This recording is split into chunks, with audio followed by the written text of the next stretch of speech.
I keep hearing there aren't enough available jobs. That's why Americans are suffering and unemployment stays pretty high. But there are jobs out there.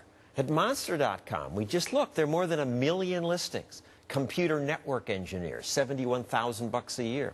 Technical analyst, $40,000. Truck driver, $40,000. Clerical data entry, $10 to $14 an hour. Entry-level jobs, dishwasher, $8 an hour. Companies tell us we have jobs to offer.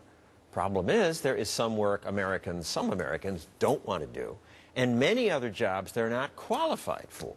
CEOs tell us they often have good jobs for people like engineers, computer scientists, and if they could fill them, they'd grow their companies and hire more Americans. And it turns out there are computer scientists and engineers who want that job, so why don't they hire them? Well, tonight's show is an all-CEO show, so let's ask 2 of them. Joining us again, the founder of Staples, Tom Stemberg, he's now a venture capitalist, and David Park of Austin Capital. So why don't we hire these people?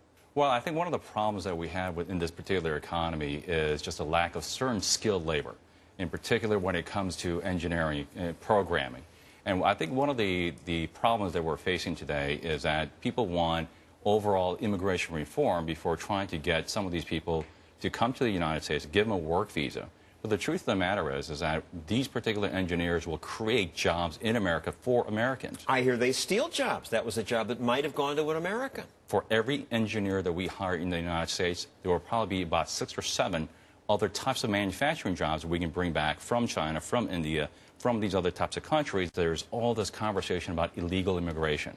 But the truth of the matter is that we have a great shortage of skilled labor in this country, in particular in engineering. So unless we fundamentally change something about our educational system to build more engineers, we are going to continuously lose these jobs, because what we're doing is, these immigrants are coming into the United States, being educated, and then they go... Foreign students now earn 3/4 of the doctorates in American universities in mathematics and computer science. And you know what? And they're going to work over here, but what do? They go back to where they came from, and they compete against us. Because they can't get visas to stay here. And, this one other argument, though, is that some of them might come here to murder us.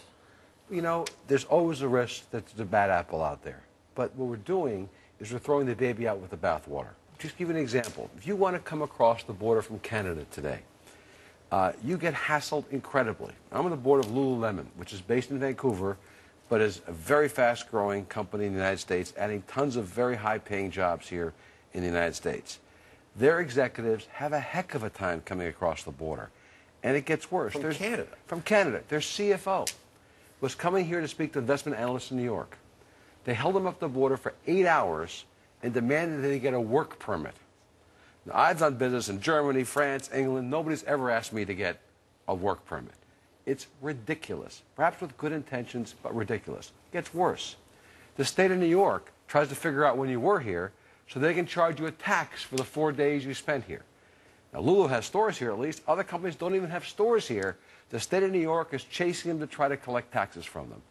We have gone from one of the most business-friendly countries in the world to one of the most unfriendly countries in the world. Other countries encourage entrepreneurs. Germany lets computer experts stay permanently. And if you're going to start a business and you invest $1.4 million and create 10 jobs, you get in.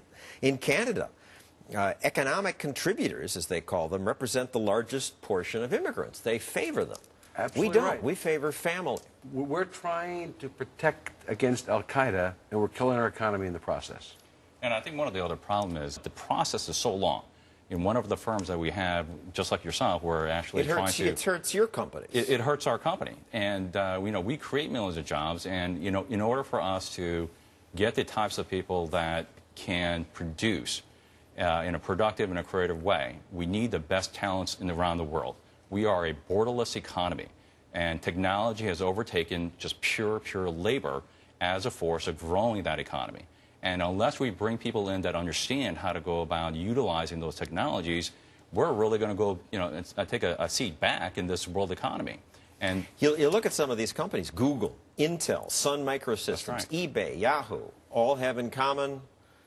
Immigrant founders. Immigrant founders. People from other countries came here, created all these jobs, and a Dartmouth Business School study did find the companies that outsource the most create the most jobs in America. David Axelrod goes talk to his union friends. You know what he's telling them, and they're telling him. And at the end of the day, we end up with policies as well as practices which discourage immigration and discourage innovation. And it's terrible. Thank you, Tom Stemberg and David Park. Coming up, two more CEOs, one who helped build America's second biggest construction material company, another who employs 180,000 people and sold me a TV set.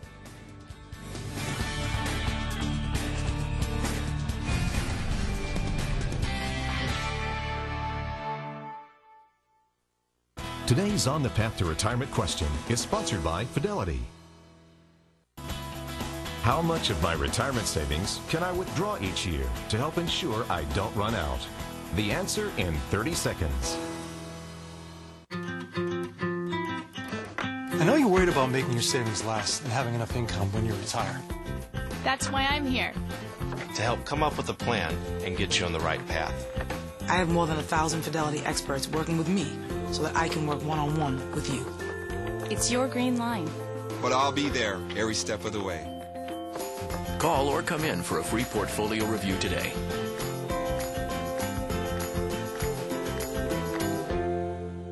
Fidelity believes in targeting